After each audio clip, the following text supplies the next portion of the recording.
성도들이 이런 맹세와 또 보복하는 거에 대해서 또 사랑하는 거에 대해서 어떻게 행해야 될 것인가 하는 것을 가르쳐 주고 계시는 것입니다. 그래서 항상 여기 33절에도 말씀했듯이 너희가 들었으나 그러니까 바리새인들을 통해서 그렇게 듣고 배웠지만 그거보다 더 혹은 그게 잘못된 것일 수도 있고 또 거기에 감춰져 있는 더 깊은 진리를 예수님이 밝히 드러내서 이렇게 가르쳐 주신다, 그런 의미입니다. 그래서 먼저 맹세에 대해서는 옛사람에게 말한 바 헛맹세를 하지 말고 맹세한 것을 주께 지키라 했다는 것을 너희가 들었으나 나는 너희에게 이르노니 도무지 맹세하지 말라. 하늘로도 말고 땅으로도 말고 예루살렘으로도 말고 네 머리로도 말라. 그 어떤 것도 하면 안 된다. 왜냐하면 맹세라고 하는 것은 우리가 예를 들어 하늘을 두고 맹세한다면 하늘이 증인이 되는 거고, 하나님을 두고 맹세하면 하나님이 증인이 되어서 우리가 그 맹세한 것을 어겼을 때는 그 증인이 거기에 대해서 그것을 증거하고 그 합당한 벌을 내리게 되어 있는 건데, 그런데 뭐 하늘을 두고 맹세한다? 하늘은 뭐 이렇게 그 막연한 추상적인 그런 무생물이라고 할 수 있지만 하늘은 그 하나님, 창조주 하나님의 보좌다. 다 하나님과 관련이 있는 거죠. 땅도 뭐 하나님 발등상에 우리의 머리털 하나 희고 검게 할 수 없는, 우리는 그런 능력이 없는 존재다. 절대적 하나님의 주권 아래 있다라고 하는 거죠. 문자적인 의미는 그렇습니다. 그리고 뭐 오늘 내일 일도 모르고 오늘 1시간 뭐 10분 후의 일도 잘 모르는 게 우리 인생인데 무슨 자기가 맹세를 해서 이렇게 하겠다 저렇게 하겠다 하는 것 자체가 사실은 합당치 않은 건데, 그러면 오늘 우리 주님께서는 그냥 문자적 의미대로 모든 맹세에 대해서 절대적으로 하지 말라라고 명령하시는 건가? 물론 그것은 아닙니다. 성경에서는 하나님에 대해서 서원하는 거, 하나님께 일종의 맹세 또는 약속하는 거죠. 사도 바울도 사도행전 18장 18절에 보면 서원을 했다. 그래서 서원한 게 있어서 하나님 앞에 서원을 지키고 이제 나중에 가서 그 서원을 이제 머리를 깎는 그런 의식을 행하기도 했는데, 그것도 일종의 맹세. 예수님께서 마태 26장 63절 64절에 보면, 마태복음 26장 63절 4절에 빌라도가 예수님에게 물어보는 거죠. 맹세하라. 하나님께 맹세하라. 네가 정말 하나님의 아들 그리스도냐? 우리에게 말하게 하라.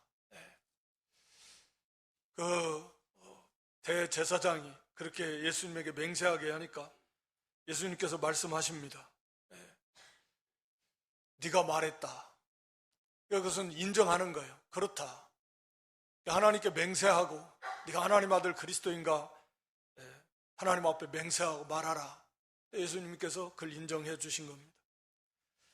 고린도서 1장 23절에도 뭐 여러 곳에 있지만 사도 바울 자신도 하나님을 불러 증거하게 하신 거다. 이게 맹세해야 하는 거예요. 하나님이 증인이시라는, 아까 맹세에 대해서 말씀드렸죠. 하나님이 하늘이 그 누가 우리의 증인이 되어서 내가 이것을 어길 시에는 거기에 합당한 벌을 받겠다. 그 벌을 내려준다라는 거죠. 하늘을 증거한다. 하늘을 증인으로 삼다는 거. 하늘이 나에게 벌을 내릴 거다. 그러나 말씀드린 대로 이 하늘도 땅도 그 어떤 것도 다 하나님께서 창조하시고 다스리시고 그렇게 섭리하시는 절대 주권의 그 하나님 아래 다 있는 것입니다. 예수님 자신도 이 맹세를 인용했고 또 사도 바울 같은 경우도 여러 번 서신서마다 그런 경우가 나오는데, 왜 예수님이 여기서 그런 맹세하지 말라고 이렇게 말씀하셨나? 당시에 그런 그 사회적 환경에 비추어서 우리가 이것을 받아들여야 됩니다. 왜냐하면 여기 37절에 보면 오직 너희 말은 옳다 옳다 아니라 아니라 하라.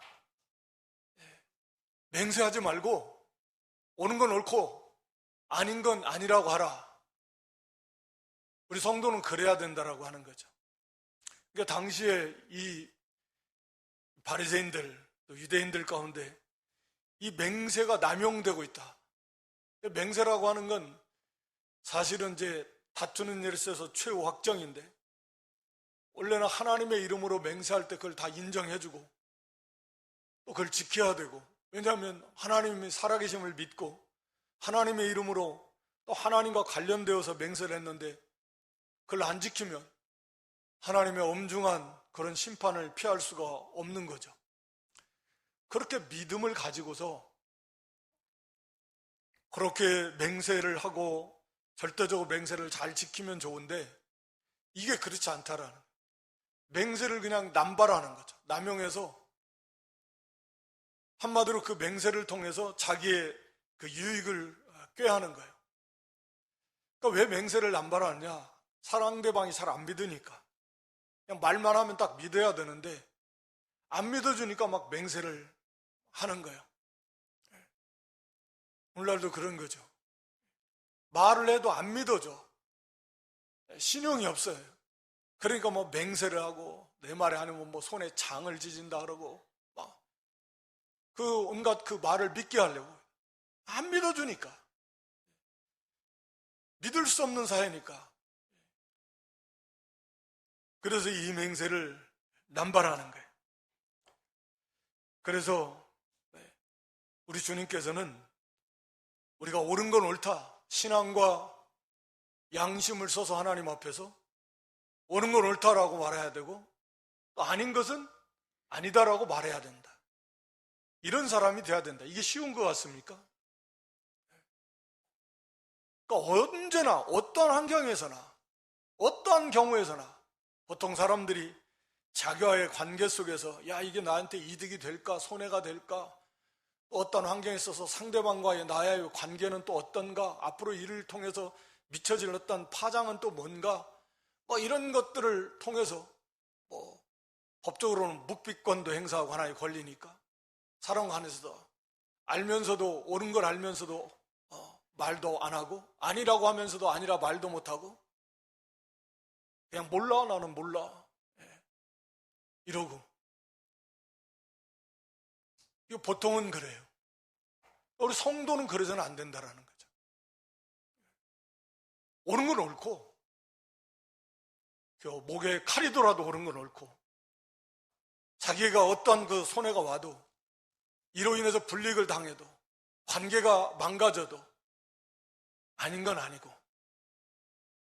그 사람이 아무리 나와 관계가 깊고 가까운 가족일지라도 아닌 건 아니고 옳은 건 옳고, 성도는 그래야 된다라는 거예요. 주님의 가르침은. 다시 말하면 성도는 정말 믿을 만한 사람이 돼야 된다. 믿을 만한 사람.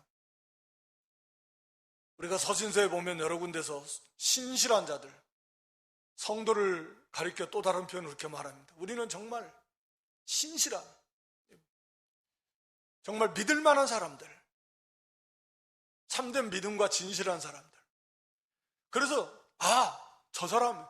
저 사람은 그냥 뭐 맹세 그런 거 안 해요. 그냥 말하면 저 사람이 옳다라고 하면 옳은 거고 아니라고 하면 아닌 거고, 저 사람은 믿을 수 있는 사람.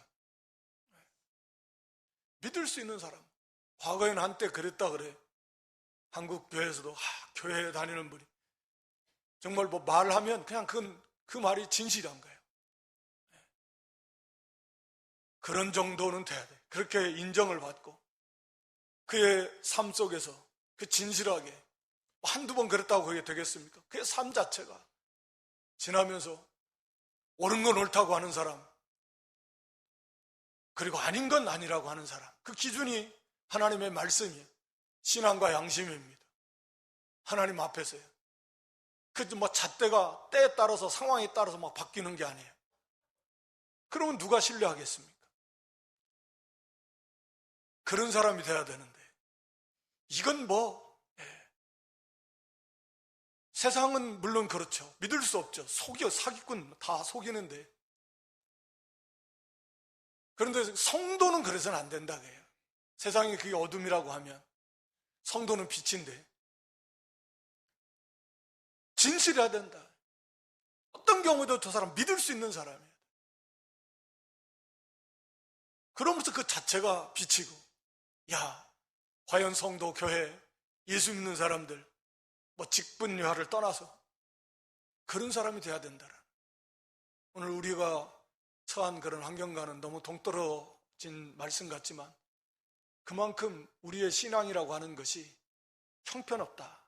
말씀에 비춰보면 너무 거리가 먼다. 시대적으로 그렇게 말씀 신앙이라고 하는 게 인격과 삶 속에서 나타나야 되는 건데 그렇지 못하다 라고 하는 거죠.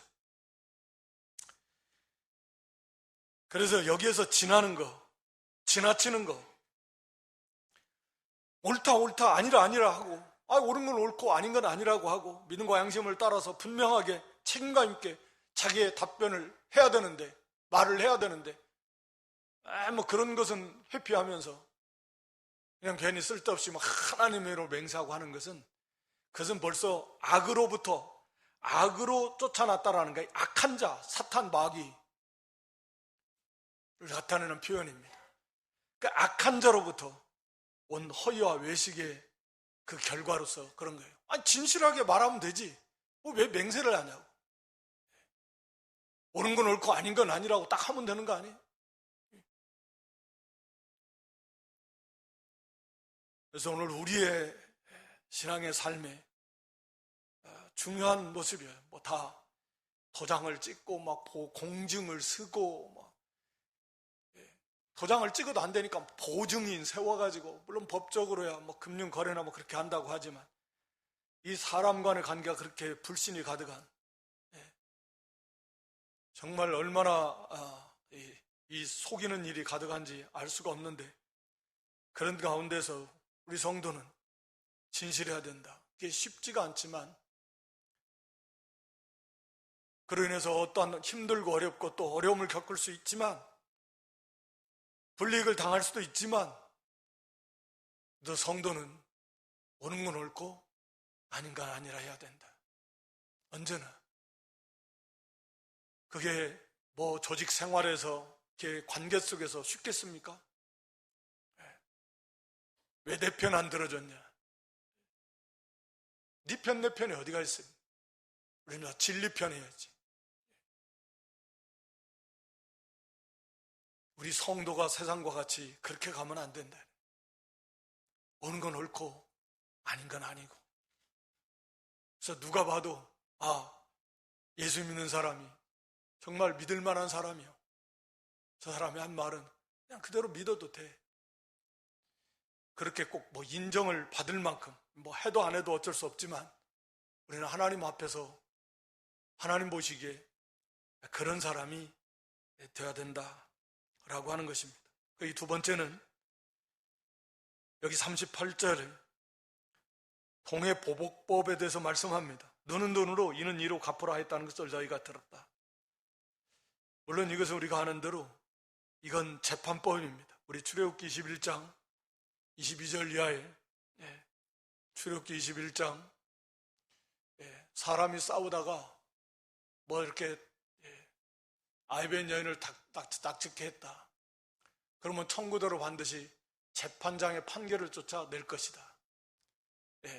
아이벤 여인이 다쳐서 낙태했는데 그걸 어떻게 행한 대로 갚을 수가 없잖아요. 그러면 상대방도 아이벤 사람이 있어야 되는데 너도 그러면 아이벤 있어야 되는데 그게 안 되잖아요.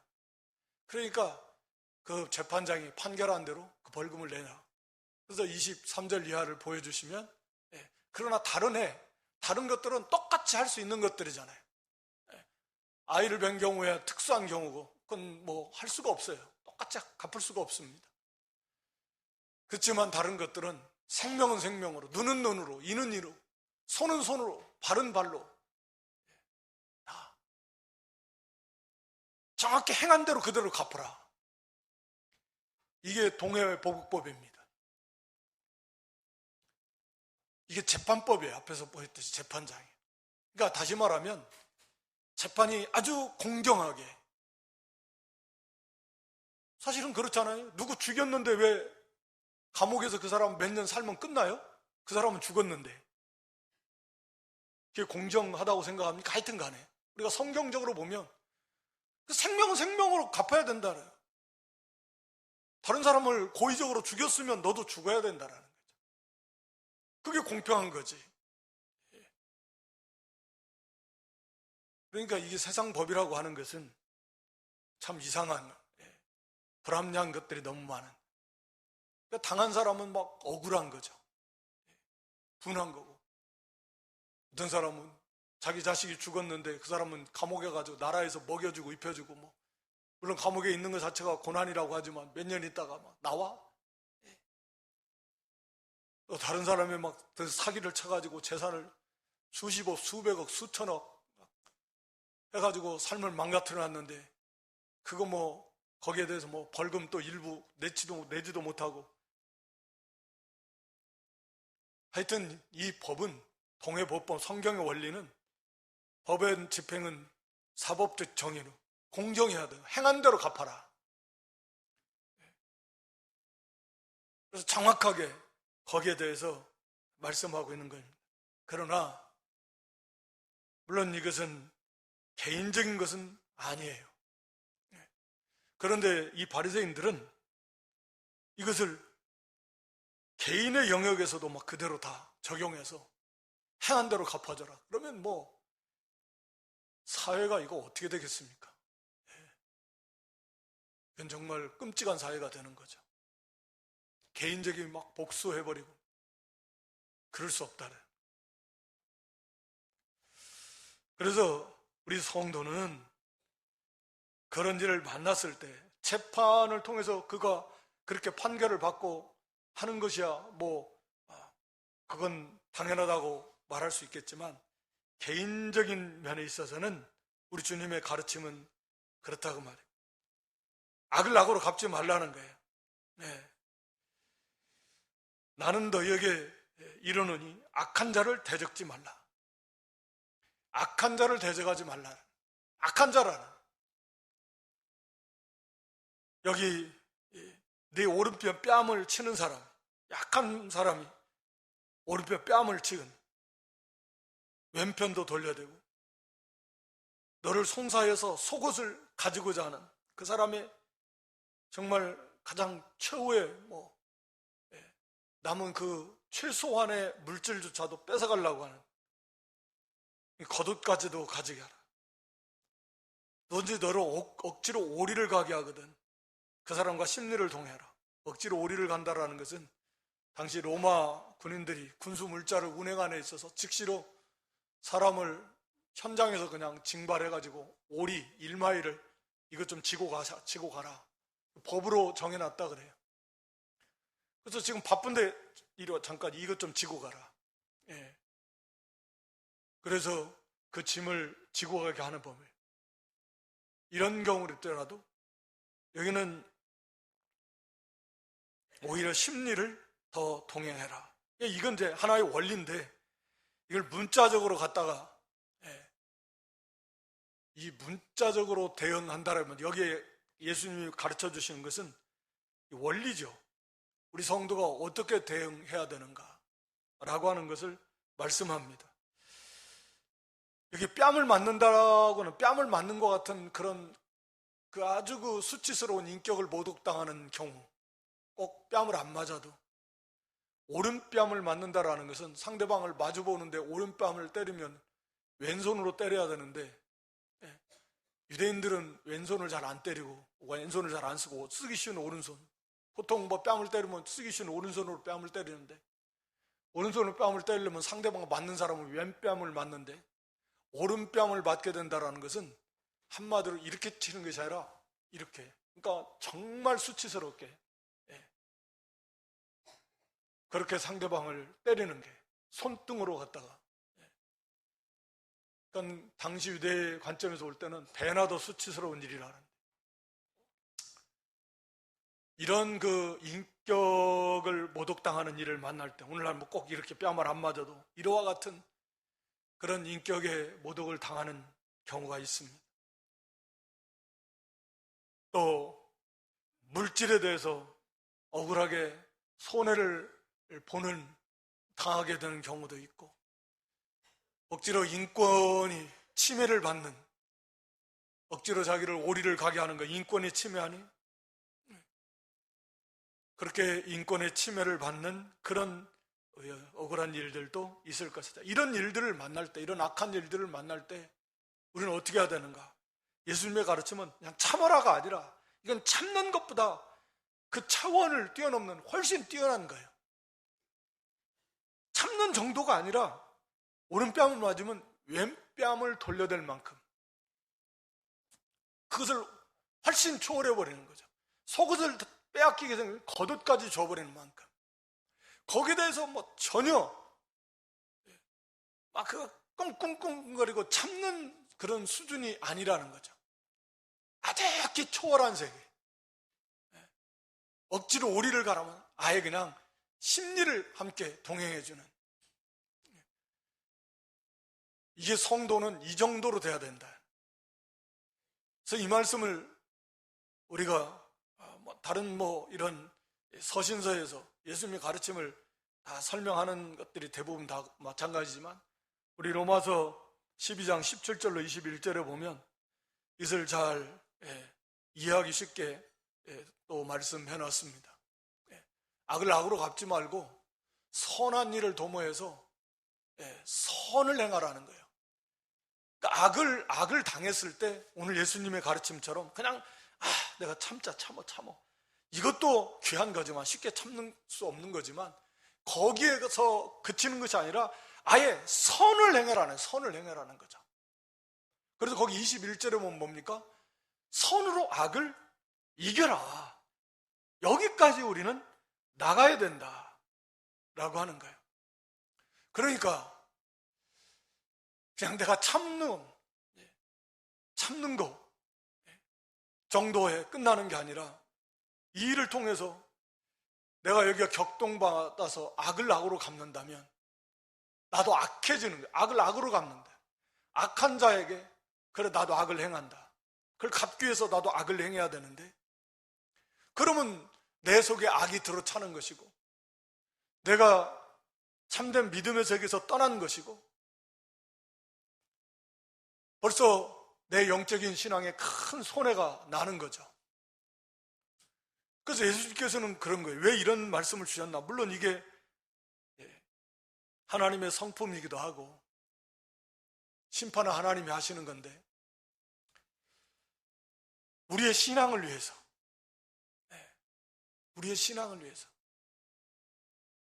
여기에 같이 싸우다 보면은 다 같이 그냥 같이 망가집니다. 같이 비참해져요. 같이 추하게 됩니다. 그렇게 되잖아요. 싸움은 처음은 누가 잘못했듯이 처음엔 누가 잘못한 사람이 분명히 있겠죠. 근데 같이 싸우다 보면 결국은 똑같아져. 같이 취해지고. 그래서 선으로 악을 이겨라. 우리 신앙에 손해보지 아니해야 되고, 하나님의 영광을 가리우서는 또 안 되고,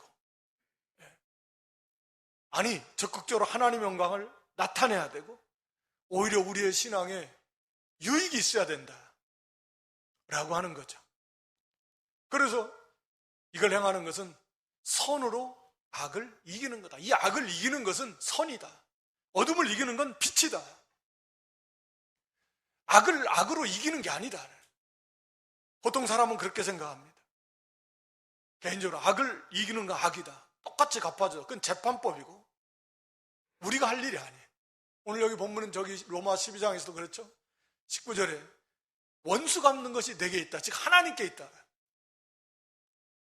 그러니까 우리가 직접 갚지 말고 하나님께 맡기라. 하나님께서 심판하실 거니까.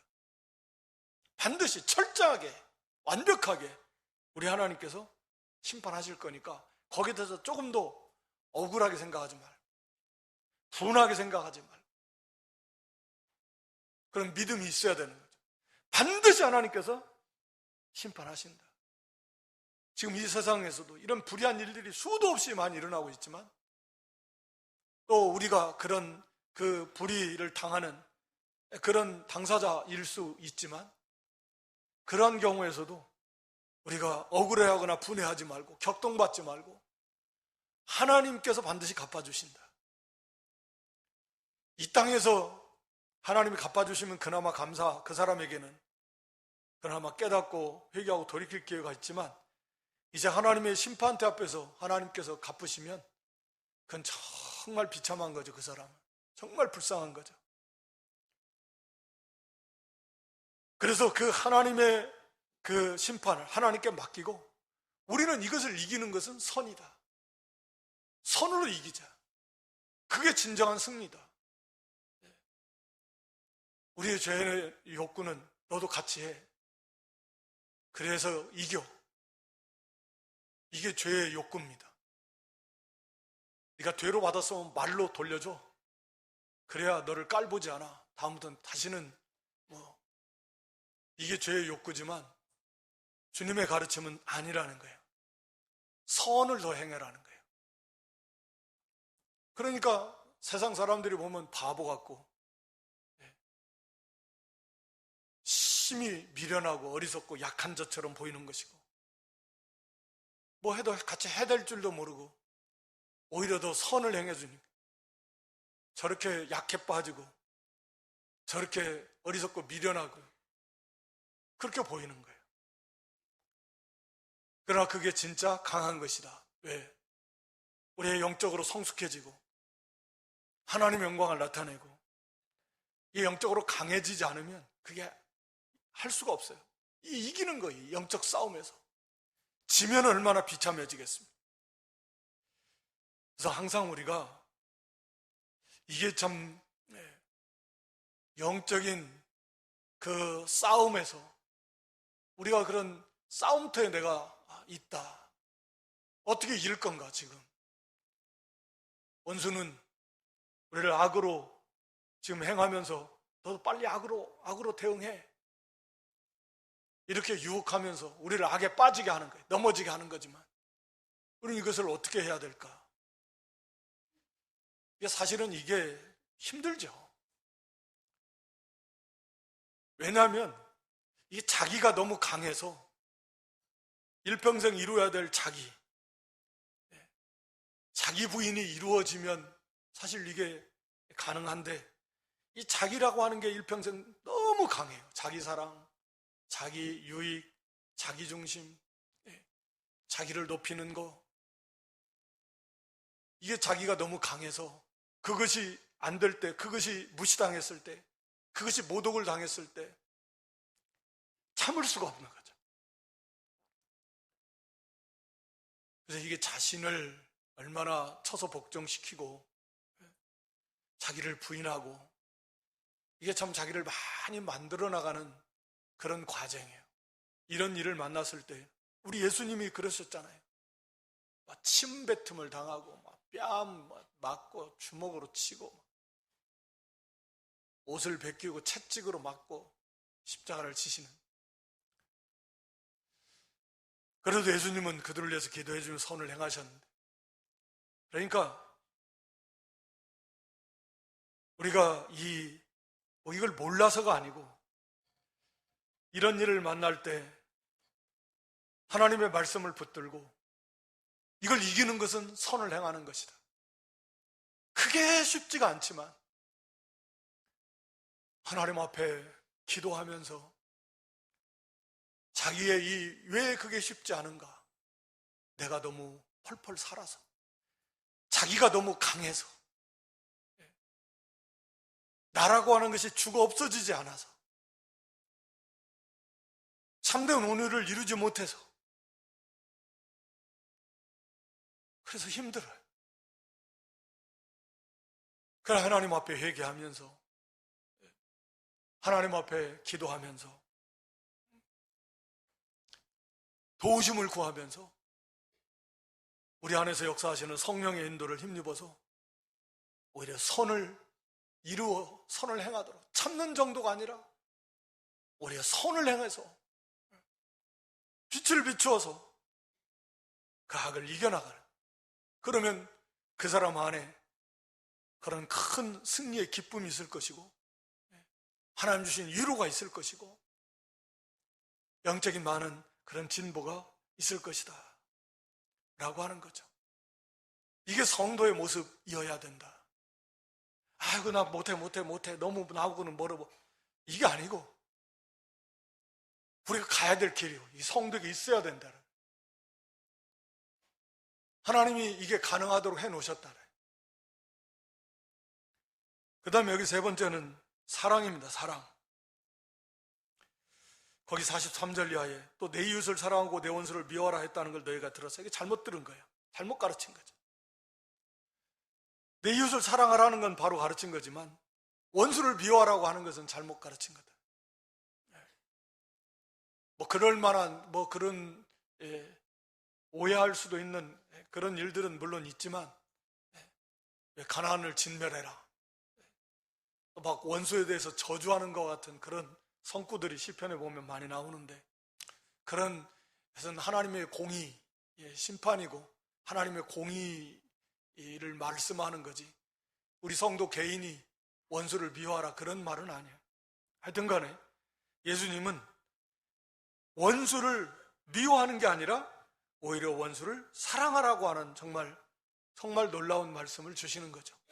이거 뭐 잘 아는 거지만 원수를 사랑하라. 그러면서 44절에 너희를 핍박하는 자를 위하여 기도하라 라고 말합니다. 우리 누가복음 6장 27절 28절에도 이와 같은 말씀을 주고 계시는데 누가복음 6장 27절 8절에 너희를 미워하는 자를 선대해주고 이건 앞에서 우리가 억울한 일을 만난 거 합시다. 너희를 저주하는 자를 위해서 축복해주고 모욕하는 자를 위해서 기도하라. 여기서는 오늘 주님 핍박하는 자를 위해서 기도해줘라. 원수를 사랑할 수 있는 것, 사랑하는 하나의 방법이기도 하고 왜냐하면 그 사람을 위해서 기도해준다는 것 자체가 사랑이잖아요.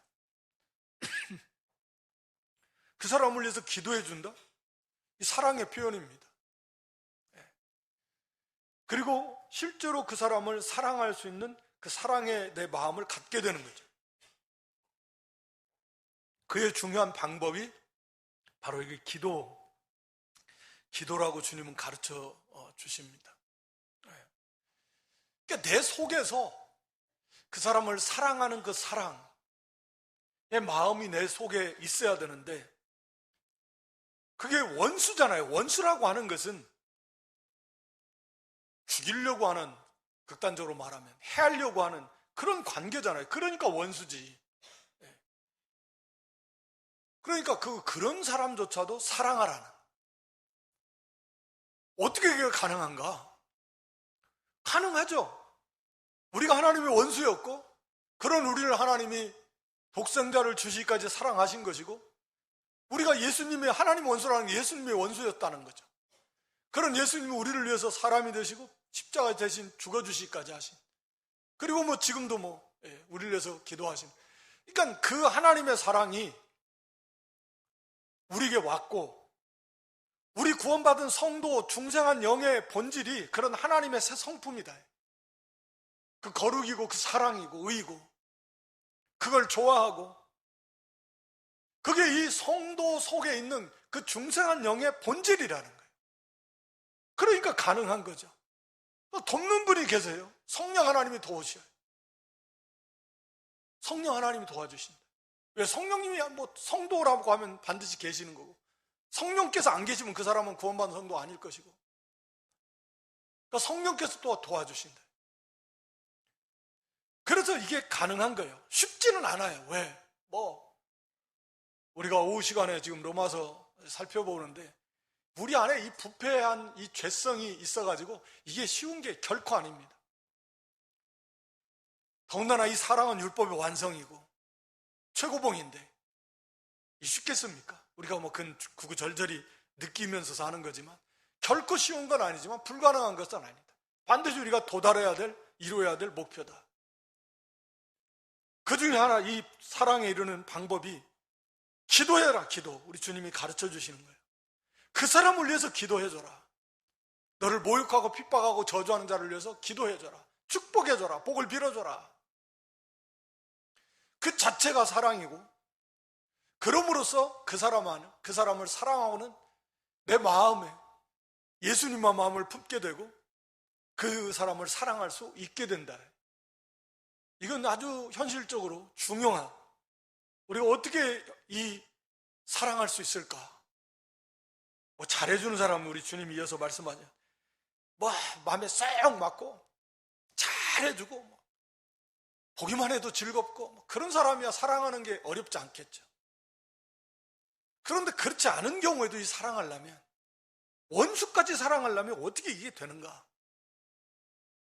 벌써 이 말씀을 붙들고, 그래, 사랑하라 했으니까 사랑해야, 그게 하나님이 기뻐하시는 뜻이고, 여기 아버지 온전하신 것 같이 온전하십니다. 궁극적으로 마지막 절에 하나님의 그 온전한 성품을 조금씩이라도 우리가 닮아나가는 그런 길이고, 이게 아버지의 뜻이다 라고 하는 것을 먼저 우리가 생각해야 되고, 그래 사랑하자. 그런데 나는 지금 쉽게 그게 안 돼요. 그러니까 말씀대로 기도하자. 그 사람을 위해서 기도하는 것부터 시작하자. 기도하는 것. 기도하는 것 자체는 또 쉽지가 않지만, 그래도 그 사람을 위해서, 지금 내가 지금 나를 위해서, 우리 가족들을 위해서 지금 내가 기도할 것도 없는데, 그것도 지금 시간도 없어서 못하는데, 그 사람을 위해서 기도해 주라고? 해야죠. 그래야 내 속에 있는 어둠을 물리치고 내 안에 사랑의 세계, 그리스도의 마음을 품고 그 사랑의 세계로, 빛의 세계로 내가 나아갈 수 있으니까 결국은 혜택을 자기가 보는 거예요. 내가 그리스도의 사랑, 아버지를 온전히 닮아 나가는 거니까. 이거보다 더 중요한 것이 어디 있는가? 기도라고 하는 것은 우리가 주님의 가르침대로 그 기도에 그게 받을만 하면 그 사람이 받는 거고, 그 사람이 받을 그릇이 안 되고 자격이 안 되면 그것이 자기에게 돌아오는 거예요. 그러니까 이래도 감사, 저래도 감사해요. 그 사람을 위해서 기도해서 그 사람이, 하나님께서 그 기도를 들으시고 그 사람이 그 기도대로 좋은 사람으로 또 회개하고 예수님을 믿게 된다든지, 또 잘 만들어진다면 한 영혼을 구원해내고 주께로 인도하는 하나님 앞에서 영원한 영광의 상급이 될 것이고, 그 사람이 그러한 그릇이 안 된다라고 하면 그 사람에게 복을 잔뜩 빌어줬는데 그 복이 자기에게로 온다라는. 그러니까 기도는 어떤 경우에도 헛되지 않는다. 그래서 기도하는 것부터 시작을 해서 형식적으로 하는데, 하기도 싫죠 사실은. 그러나 그건 이겨야죠. 왜? 그것이 내가 이기는 거니까.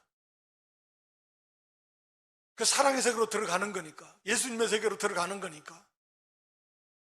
그래서 기도하면서도 좀 더 시간을 들이고 정성을 들이고, 형식적으로 몇 마디 하고 끝나는 게 아니라 그렇게 기도하다가 보면 얼마든지 그건 여러분들이 체험할 수 있습니다. 그 속에서 하나님 주신 은혜 속에 내 마음이 뜨거워지고 그 영혼을 향한 사랑과 긍휼의 마음이 내 속에 점점 커지게 되고 그 영혼을 사랑해 나갈 수 있다. 물론 사랑하는 것과 좋아한다라는 거 하는 것이 항상 일치하지는 않습니다. 때 따라서는 사랑은 하지만 좋아할 수 없는 경우들은 많아요. 그 영혼은 사형수라도 사랑하고 죄인이라도 사랑해야 되지만 그 사람을 좋아할 수는 없잖아요. 그런 사람을. 그러니까 좋아한다는 건 좀 어렵긴 하지만 어떤 자기의 기호, 성향 이런 것들이 좀 맞아야 좋아할 수 있고, 그렇지만 사랑은 원수도 사랑해야 돼. 아무리 흉악범이라도 사랑해야 돼. 그런 사람을 좋아할 수는 없잖아요. 그러나 사랑을 하라고 그랬으니 사랑을 해야 되잖아요. 그러니까 이 사랑이라고 하는 것이 반드시 좋아하는 것은 아니지만 오히려 그거보다 사랑은 그 사랑을 통해서 그 영혼을 위해서 기도해주고 그 사람에게 사랑의 성질, 그 특징들을, 열매들을 쭉 보면 우리가 고린도전서 13장 4절 이하에 쭉 나와 있는 것들입니다. 그래서 교만하거나 무례하거나 또 상대방을 상처 주거나 그렇지 않고 또 악한 걸 생각하지 않고 언제나 온유하고 친절하고 또 이렇게 끝까지 참고 견디면서 잘 되기를 바라주는 그게 사랑의 모습인데, 물론 뭐 실제로 물질로도 도와줄 수 있고 그 사람을 위해서 기도해 주면서, 이게 사랑이에요. 좋아할 수 없는 그러한 모습일 수 있지만 그래서 사랑하라 라고 하는 것입니다. 그래서 이렇게 될 때 우리가 하나님 아버지를 온전히 닮아갈 수 있다. 이것이 상급이 되고 하나님의 영광을 나타낸다라고. 오늘 여기 맹세에 대해서 우리 성도는 진실한 사람이 돼야 된다. 맹세하지 말고 옳다 이거 아니라 할 수 있는 어떤 경우에서도 그런 사람, 그래서 정말 신실한, 믿을 만한 그런 사람이 되어야 된다. 그리고 선으로 악을 이기는 데까지 나아가는, 어떠한 그런 인격적 모독을 당하고 물질의 손해나 또는 인권의 침해를 당하는 경우를 만날지라고 할지라도 단순히 참는 정도가 아니라 오히려 적극적으로 선을 행해서 그 악을 이겨나가는, 그 모든 악에 대한 하나님의 심판을 심판을 하나님께 맡기고 적극 선을 행해서, 그래서 그것이 그게 이기는 거고, 그게 생명의 세계고, 그게 빛의 세계다. 원수까지 사랑하는 것 참 쉽지 않지만, 정말 어렵지만 그러나 가능하다.